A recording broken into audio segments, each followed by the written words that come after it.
The following is a special presentation of Tony Curry Radio. From hot dogs to cool kitties, this is Darkside of the Pooch. Welcome back to another rousing rendition of... Come on, give me a bark. Give me a little yell. Give me something. It's kind of mood I'm in today. Hey, I know, right? Doctor, you can't be like that, man. Dr. Rab Stewart, Rossbridge Animal Hospital. Of course, Darkside of the Pooch brought to you by the fine folks at Ed's Pet World down there, and 50 years of business down there in beautiful Homewood. Go down there and tell them Tone a Bone or Dr. Rab sent you down there, and they've got all kinds of exotic pets. I got my chinchilla down there. I've gotten all kinds of, I get my rats. I got my snake down there, my Balboa, which just had a huge monster. He had a rat like this big the other day. It was amazing. The thing was almost 3 times the size of his head. And he took the entire thing and stripped us. It was like, man, I wish we could do that. Don't you wish, like, after Thanksgiving, you could have like a big ass meal and then you could just shed your skin and be okay with it? Would that be great? Would that be great if Mom walked in and she looked in your recliner and she just saw this old skin of yours hanging off the side? She's like, oh, he must have molted or something. I guess it's okay. You're outside with your brand new skin.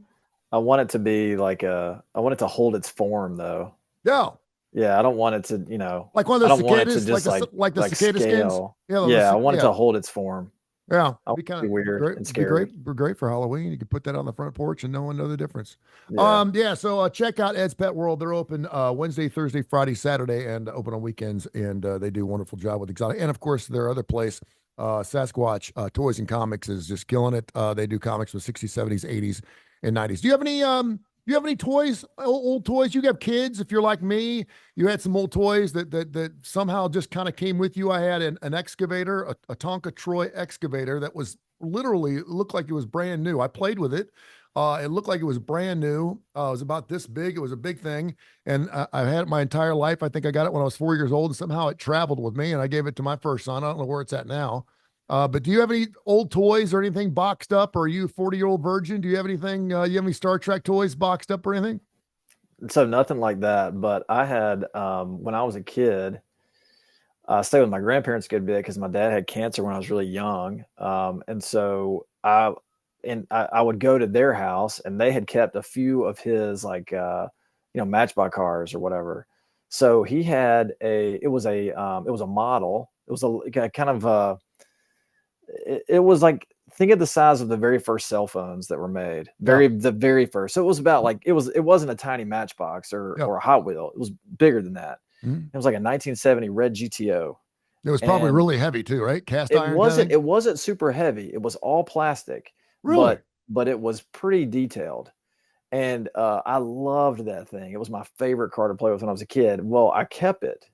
And I found it when, or maybe my mom found it. I can't remember. But anyway, when I had my son, she brought it over and she was like, look at this. Look what I found. And, wow. To me, it was just the greatest thing in the world. And I said, Robert, you're going to love this, man. Look what I got. And he couldn't care less. Man. So we still have it at the house. And there's a few like of my toys.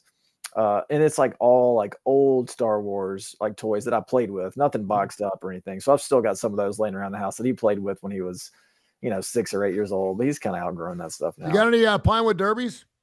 No, I never did that. I found an old box of Pinewood Derbies. I found a box, and when my dad passed 4 or 5 years ago, my sister, we were just going to auction everything off, and of course she went through every single box, nuts and screws and the whole nine, and she found a bunch of my stuff, and she found a couple marionette puppets that I had, and then she found a box of my old Pinewood Derby cars, and I was like, that's pretty cool. But they don't make toys like they do now. They're just so easy and plastic, and they're so disposable, and kids don't even like them anymore. I don't even think, like, my kids don't even play with toys anymore. Yeah. It's all iPads and phones, and we try to limit that stuff, but I used to love going to toy stores and getting an action figure when I was little, whatever it was, G.I. Joe or whatever. Yeah. And then, I guess when you get to be 11 and 12, that kind of starts to get phased out a little bit. But my kids were never into that. It was such a short period of time. So I think they just have so much more they're playing with that the stuff that we played with, that's gone. And I think that the generation before that, like the stuff that they played with, we never played with. It's just the way it goes. Yeah, or they're into things that we would never think, like these little widgets, these little hand things, the little what do they call them, the little buttons they push, Fidget spinners or fidget yeah. spinners and all that stuff. And it's kind of like, we had tops, and it was funny because I was sitting there watching a TV commercial, and it was for some AIDS virus pharmaceutical or something. And there were these two grown men, and they had gloves on, and they were hitting this ball up against the wall. And my son said, "Is that handball?" And I said, "Yeah." And he said, "Why don't you ever see anybody play handball?" I said, "Dude, that was my default game. I had a friend of mine, Steve Billy, lived across the street. And we were best friends. We'd have sleepovers all the time. We'd throw baseball, whatever. We'd always do something. We'd ask each other the same question: "What do you want to do? What do you want to do? What do you want to do?" And we, after about 35 minutes, we eventually just start doing something. But we always played handball. We just I had an old racquetball. We had a wall in our backyard, back by the house, and we'd play handball for hours. I mean, we just make up a game of handball. Have our own rules and stuff. So yeah, but it's just a different world we live in. And I like to think our kids are smarter and better than we were, but sometimes I wonder. Man, it's the same. There's nothing new. There's nothing new under the sun, and their kids will be different than them, and they'll be having the same conversation that you and I are having in 30 Right. years. Info at TonyCurryRadio.net, info at TonyCurryRadio.net. We have several interesting email to get into, and also a couple of interesting stories. Before we do that, though, you and I had pretty in-depth, we actually got a couple of emails on it about people talking about baseball cards. They loved us talking about our baseball cards and how we used to get the 3-packs and the cellophane to be able to look at the fronts and the back stuff. We got the Dodgers and the Yankees playing each other for the first time in 15 years. I could not believe the Yankees haven't won a World Series in 15 years. I could not, when I thought, I was like, wow, 2009. Of course, my Reds haven't won squat since 1990, but I know you're a big baseball guy, and you got your cards laid out. You got all your Dodgers. You're gonna lay them out like a baseball field. You ready for the big World Series start next week? I'm ready. So the Dodgers and the Yankees have not played in the World Series since '81. So it's been 81. Someone told me it was 15 years ago. So 1981. wow, that's Yeah. insane. And so I think everyone thought when they were the Brooklyn Dodgers, they played a good bit, and then I think they had a series in the '70s, and then I think they had it. And I know '81 was the last time that they. Were you rooting for a Subway Series? And I know that's happened one other time. No, It's just so cool, and I didn't either. But no, I wanted Ohtani. I want Ohtani and Judge. In MLB, the Major League Baseball has been salivating over this possibility. They want the stars, and I want the stars. And two biggest markets, and the New York Liberty, the WNBA. They win a championship last night, whereas we recorded the show on the 21st. So it's good to be a New York sports fan right now. The Giants suck, thank goodness, but my Bengals beat them last week. But I'm excited. I've got a friend that's a big Dodgers fan. A couple friends are big Dodgers fans, and so they're excited. My Braves have been done for several weeks, so that's unfortunate, But I'm looking forward to it. You can't beat this matchup this year. It's the best. And I know that some people are going to boohoo me on here this, but I love when players that have great careers, like the Charles Barkleys of the world, I love when they get a chance to get a ring. Bryce Harper needs to get a ring. I mean, he works his ass off. Ohtani needs to get a ring. Judge, when you see great baseball players, and listen, if you're playing for the Yankees, you're pretty much, you're as far as you can go. It's not like you're going to go to any market. It's going to be bigger than that. But you want to see great players get great accolades because they deserve it. And when they play for shoddy teams, I was thinking the other day, it was so funny because Matthew Stafford's sitting there with the Detroit Lions forever. He doesn't do squat. He goes to the Rams, win a Super Bowl, thank goodness. But Detroit right now is better than they ever have been. And he's like, why couldn't you play that like that when I was a quarterback there? You know what I mean? They're playing fantastic. They look great yesterday against Minnesota. Now they got golf. They made I that know, switch. right? And I mean, can you make an argument that Stafford's better in golf during his heyday? I mean, it's like, but it's crazy. Before we get into what's going on at Rossbridge Animal Hospital, of course, 208-0301 is your phone number. You can check you out, rossbridgevet.com, of course, your website. I saw this interesting story that came down actually this morning. Psychologists who study the impact of pets' deaths on their owners have come out, and we kind of knew this, but they've done some really in-depth research that suggests that losing pets can be just as hard as losing an actual loved one, a family member. And I wanted you to talk a little bit about that because, I'm doing a show called Home Field Advantage about mortgage businesses. Her name is Teresa, and she's really, really good. And I was talking to her last week. We talked about divorces. How do you deal with divorces when you're trying to sell someone's home? When the judge says you need to sell the home, and you've got all of that all those memories and all those wonderful things, depending on how long they've been in the house, and then you got this ugly divorce going on, and she's right in the middle of it. And I said, you kind of have to be a therapist, don't you? She's like, oh my gosh, you would not believe. I hear it from him, and then I hear it from her, and I'm like, I don't care. I'm just here to sell your house. That's my job. But she says I have to hear it both ways. I imagine you probably get it a little bit on both sides. I mean, you've shared a couple times where you can tell where the husband and the wife don't really see the same way when they're in your office. They're kind of bickering a little bit. When you lose a pet, I can imagine you probably see it that way too, right? Well, once it's over, it's really easy. Like, once we've, made that decision and we've put them down, that's the easy part. But the hard part is getting to that point. That's where we have a lot of conversations with a lot of people, and we kind of go back and forth, and we're trying to counsel them on what to do. And you get, the two sides, kind of one person will have one opinion and the other person will have another. But, after it's done, a lot of that tension is relieved. Yeah, I can see that. Have you ever had a situation where one wants to save, the other one doesn't? Yeah. I mean, I think that's pretty common, but when they come into our office, they're at least to a point where they can consider it and talk about it. I think that if whoever owns the pet jointly or whatever, if they're both in the office, then they are at least open to the thought of having that end of life conversation. Yeah. If they weren't, then they wouldn't want to hear it. They would just have, if one person thought it was time, then that one person usually brings the dog in, and they're like, well, let me go and I'll talk to, whoever else is the decision maker in the group. And then we'll either come back or we won't. Yeah. We don't get a lot of, two people are in the room, one person's ready and one person's not, and they're going to fight it out. If they're there, they have some idea that it's time. Do you usually, what do you usually say? Y'all talk amongst yourself. I'll come back in a few minutes. I'm going to go run some tests, kind of thing, and then you come back 30 minutes later. Is that what you do? No, so I'm really big on, like, at least in the office, like non-confrontational things. I don't really. I'm a man. I compartmentalize things. I don't really have lots of emotions unless it's anger or frustration. So. If they need to talk, I'll generally say, okay, we're going to give you some time because at this point, we've already talked about what the possible diagnoses are, what the possible treatments are, what the possible outcomes are after the treatment, and how much all of it's going to cost. Like, we've talked about that. And so now it's their turn to process that and think about what questions they have or whatever. So I'll just say, hey, we're going to step out. We're going to shut the door. When you're off had time to talk about it, just open the door and we'll come back in. Yeah. Something else that I want to get into real briefly here before we get into our emails, info@tonycurryradio.net. He is the Dr. Rab Stewart. He's the owner of the Rossburg Animal Hospital. They're the best. I've been through everything with my pets and very blessed to have him in my life and our family's life.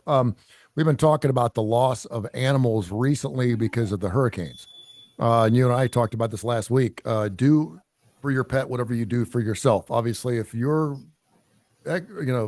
taking off, you're leaving town, then your pet should be with you. Don't think they're going to be fine while you go up the street for a little bit and come back and hope like hell they're still there. Your pet is part of your family. And I think for the most part, people feel that way. But we do know that in the middle of a storm, you may not be able to find your cat. You may not be able to find your dog. Maybe it's already gone, whatever. And you hope like heck that it can be spared through the storm. Maybe you can have some type of a miraculous story where you're actually linked back up with that animal. But there was a very interesting story that I saw that was really interesting. I'm all about non-for-profits. I've had one myself. I know that you're heavily involved in that, but it's called Dogs Matter.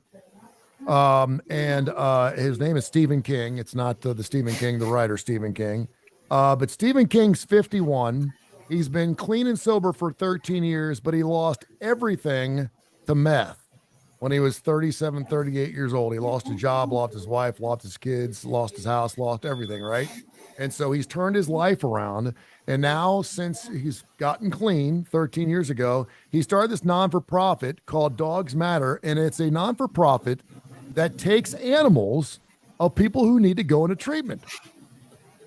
And he holds on to them and basically fosters those animals until you get your, together, and then you get your pet back. And he said he's got a 100% success rate. No one's ever dropped their dog off, left, and didn't come back to get it. He has gone up 13,000 dogs, My in gosh. 13 years. He said, when I first did it, I had 8 animals in my house. And I thought, okay, I think I've got something here, but I need to figure something out. So he started this non-for-profit. He actually built this building.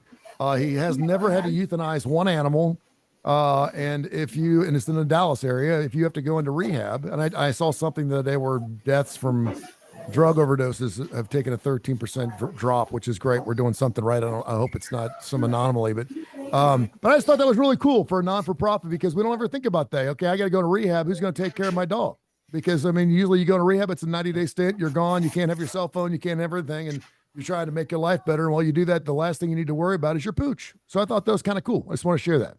Yeah, we haven't had a lot of people have to do that, but I know that we've had some, Yeah. and normally it's a family member that steps up and takes care of them. But I guess that, those people are fortunate to have family members to take care of their pets, because some of these people don't. Either they don't have them, they don't know where they are, or they've been excommunicated. They've been excommunicated in most cases, and I get that. I haven't been there and done that myself. It's just like family matters. They're just they're over it. They're tired of the SARS.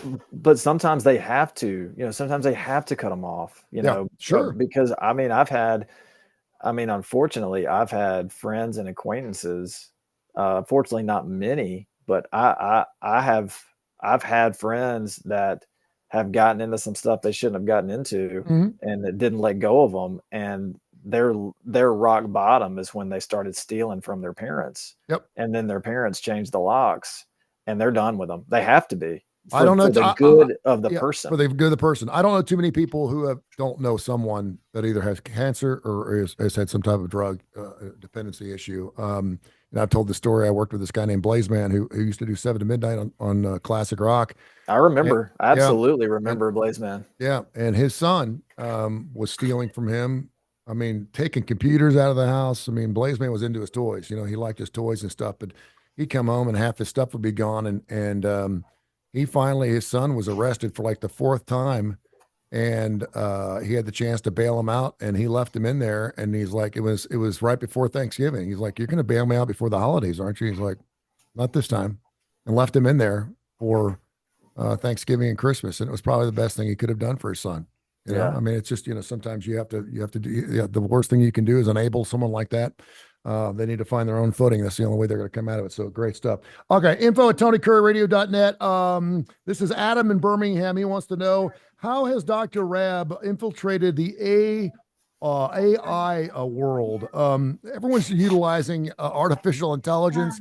As we're doing this show here on Zoom, there's now an AI button on our Zoom, which is super cool. I can tap it, and then after the show, I can go back and read synopsis of our show. It's the most amazing thing. I usually have to tag everything, for our podcast.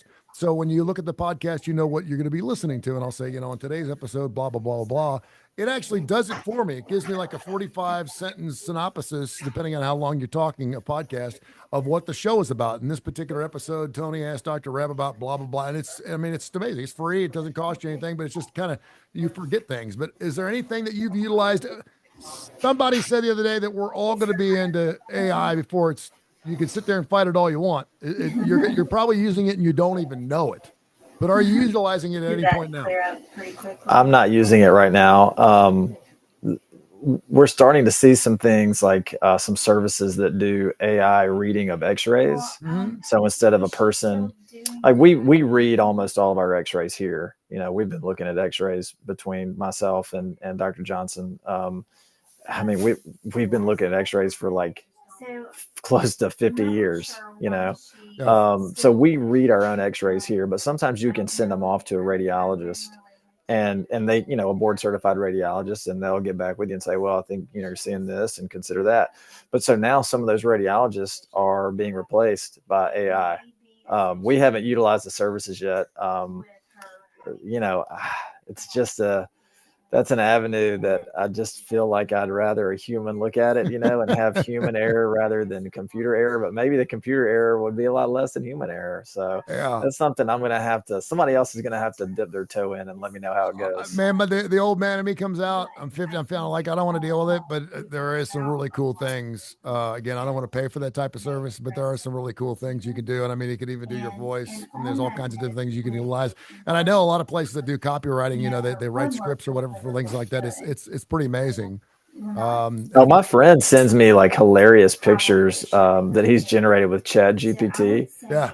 and I can't do it because I have an iPhone, but I can't remember the app that he has because he has an Android, and he sends me just the most hilarious. He'll tell Chat GPT to just show me a picture of a shark eating spaghetti on the Yep. moon or something ridiculous like that, and here comes the picture. It's a little like when Surrey first came out. But people were just trying to ask it questions just to try to screw it up. And you can ask Chat GPT, you can ask it anything, and it will come Yeah. up with something. It may not be good, but it'll come up with something. So yeah, it's pretty crazy. Johnny in Birmingham wants to know. He says he has 3 black cats that live in his neighborhood, and he sees them out in the streets at night. They're kind of like outdoor cats, but he's afraid for their safety because of what he's heard around Halloween. People evidently, there's a run on black cats at some shelters and stuff, and they do sacrificial things, some sickening things. I hope it's not true, but I know that some of it is. Have you heard of any of these things like that? And Johnny wants to know, should I take these cats? He doesn't know who they belong to. He says, if I get a hold of one, should I hold one till after the holidays? Yeah, people do weird things with black cats around Halloween. And I just think it's people who just don't really know any better. I don't think it's like seriously organized or anything like that. It's probably just kids that, they hear about this and they just do it. But I don't know that I would go as far as like thinking that you have to take them in because of that. I'd say if you like the cats, take them in, no matter if it's Halloween or not. Yep. I think the odds are they'd be fine. But if you care about them, take them in anyway. Do you? What's the percentage of black cats? Do you know? Do you have a percentage of what color cats? I mean, rarely do you see white cats. I see black cats more than white cats. But do you know how many black cats we have? I mean, I don't, and I'll tell you that in veterinary medicine, we predominantly see dogs at almost every small animal practice. You're going to get the majority of dogs. It may be, 75-25 dogs to cats. It may be 90-10. Yeah. Like there's just not a lot of cat owners bring their cats in, and it's unfortunate because cats they're really stoic, and we can pick up on things that the owners don't. But so we don't see a ton of cats in the profession. Like we have all feline clinics, and of course they see a lot of cats. That's all they see. But I mean, if I had to give a number out, I mean, I'd probably say, first of all, like a straight black cat with no other markings is, it's not super common. So I mean, total black cats, it might make up 1% of the cats that we see. Wow. So if I see a black cat, there's a chance it's got some type, like on its toes, it's got some type of marking. You're talking about pure Yeah. black. Yeah. Most of them, they're going to have some white somewhere. Yeah. That's interesting. Eva in Hueytown said that she saw a sign for sale, Chiweenies for sale, a mix between Chihuahuas and Wiener dogs, Dachshunds. She said, what behooves somebody of finally taking 2 animals and putting them together? And what creates, like, say, no one even knew what a Labradoodle was until someone started coming out with Labradoodles, and then it became its own breed. What does it take to make its own breed? I've never heard of Chiweenie before. I'd imagine it's a pretty good looking dog. Yeah. I mean, it's a pretty common mixed breed, Chihuahuas and Dachshunds. So we see a bunch of those. It's one of the more common ones. I think accidents are what, that's, it's a happy accident. You put 2 dogs together and you think, oh man, well, look what this turned into. This is good looking. Let's keep this going. I think that's how most of these mixed breed that end up being purebred Well, and dogs you happen. brought this up in a previous show because I'm thinking to myself, well, let's do some type of Russian. I know Russians were famous for taking all kinds of different animals and mixing them together to try to create things for war and stuff. I think that's where where the Yeti came from. But you're thinking to yourself, listen, what would happen if you took a Chihuahua with a Great Dane? Well, first of all, first of all, think about that for a second. I mean, if you could figure out a way to make that happen, I guess it would be possible. Oh, yeah, If there's life, there's you can make it happen. yeah, there's a life, there's a way. But when you have, and I imagine you've seen that. If you take a predominantly big dog with a predominantly small dog, which gene usually takes over? Will the dog be average? Will it be small, big? Oh, it'll be average. Just Yeah, average. yeah, it'd be average. But you have to, the female has to be the bigger of the two. Yeah. Because if the female is the smaller of the two, and there's a big size difference, then they're going to have problems delivering the puppies. Puppies are going to be too big. Yeah. They're not going to fit through the birth canal. So, I mean, and then also you have the thing of insemination to get around, but that can easily be fixed by like artificial insemination. How Um, prevalent is artificial insemination in the pet world? oh, it's very prevalent. I Is it? mean, absolutely. If you have, a breeding facility and a breeder that are really producing, high quality dogs, and they want a very specific bloodline, or cats for that matter. Purebred cats are, I mean, Crazy. it's just as, I mean, it's just a big deal for cats as it is dogs. But yeah, I mean, there's different types of artificial insemination, where you can, inseminate into the, you can use a pipette and just kind of put it in there. Yeah, I mean, you can implant it into the ovary. I mean, Mhm. that's how crazy it can be. So yeah, it's big business. All right. Helen wants to know, ask Dr. Rab if he's ever seen a cat get stuck inside a pumpkin. No, but it sounds pretty funny. I could see where a cat would get inside a pumpkin, obviously not one that's lit. I don't know why someone would put the top back on it unless it could come out the front, but okay. And then you Uh, could be pretty easy to get it out. You know, well, yeah. I mean, just take the top off. I mean, or you smash it. yeah, well, you want to do that with your little kitty. Well, the cat Info. has 9 lives. Well, that's true. Particularly around Halloween. Info at TonyCurryRadio.net. Info at TonyCurryRadio.net. So I'm out doing some mores the other night. The weather's been fantastic. It's great. My dog, which is sitting behind me right now, he's laying on the floor. Rainer dog was behind me scratching. I have gravel around my fire pit. And it's pretty deep gravel, and he's scratching through the gravel. And I'm like, what are you doing, boy? And he's just pulling. And much like an animal will do that on a blanket, or like cats, they try to make themselves, a little warm spot, I guess, or a little comfortable spot. We still don't know why they do it, but they scratch a whole lot. And then they do the turn, and they lay down. Well, he was doing it on gravel. And to the point where now his paws are sore. He won't let me touch his paws because but he was trying to get down, I guess, to the dirt, I guess. Can you tell me why dogs do that, knowing that it's probably not going to be any more comfortable than it would be if he just lay on the cold gravel? Yeah, I don't know. I mean, they're just trying to organize it in a way. My dog does it all the time on his dog bed that he lays in all the time. Like Yeah. I mean, he gets up. He doesn't. Nothing really changes with the dog bed, but he's going to sit there and punch it and scratch at it until he has it however he thinks he has it. Yeah. So, I think it's, even if it doesn't change a whole lot, I think that it's just kind of a routine that they do. It's almost like making their bed. Yeah. You can make your bed. It's not going to make it any more comfortable. It's just kind of what you do. I think that's what they're Yeah. doing. Final question. And this comes from me as well.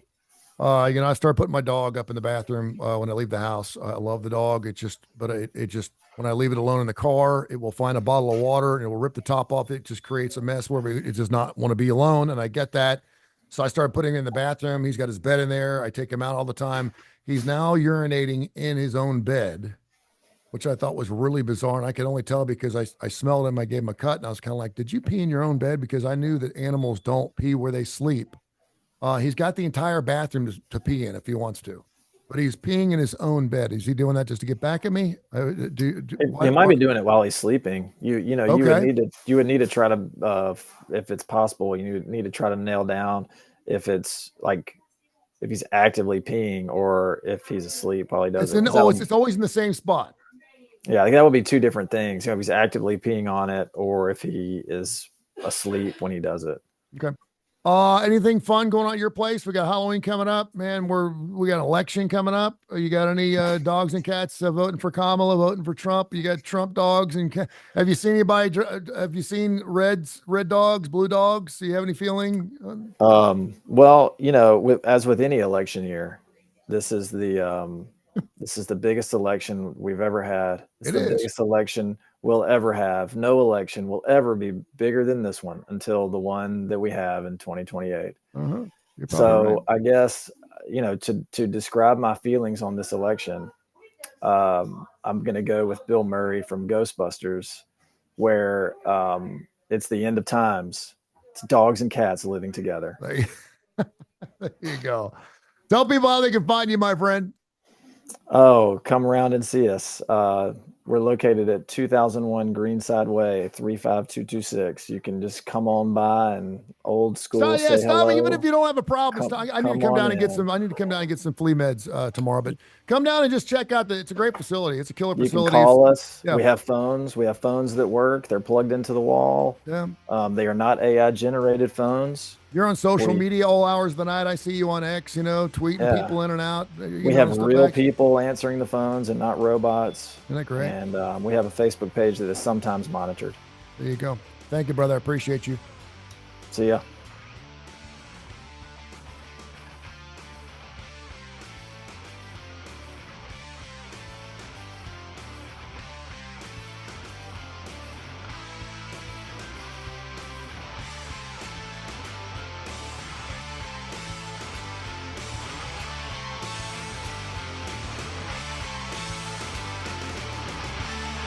This has been a special presentation of Tony Curry Radio.